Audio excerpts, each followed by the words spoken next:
Yes, my brothers and sisters. అవును నా ప్రియ సహోదర There was a సోదరులారా, heavy flood in Kerala, you know that. కేరళలో గొప్ప ప్రళయం వచ్చింది, మీకు అందరికీ కూడా తెలుసు. After the flood, ఆ వరదల తర్వాత with another beloved family, we traveled in some places. ఇంకొక మా సన్నిహిత కుటుంబముతో కొన్ని ప్రాంతాలలో మేము పర్యటించాం. And we have seen thousands of bananas and other plants. It has been swept away or it has been fallen.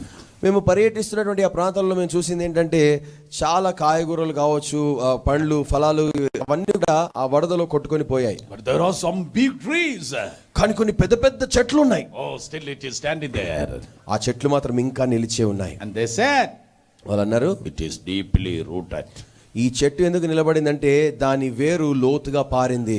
Deeply rooted. అది లోతుగా పారింది. ఇది There are some pastors, there are some believers deeply rooted. కొంతమంది సేవకులు, కొంతమంది విశ్వాసులు చాలా లోతుగా వేరు పారిన వారు ఉన్నారు. They will say, వారంటారు, whatever happens, ఏది జరిగినా, whatever may the flood and landsliding, ఎటువంటి ఉపద్రవము, ఎటువంటి వరద వచ్చినా, whatever may be the coagulations and culminations are happening in our lives, నా జీవితంలో ఎటువంటి గలిబిలి అలజడి రేగినా I cannot be fallen. నేను పడిపోను.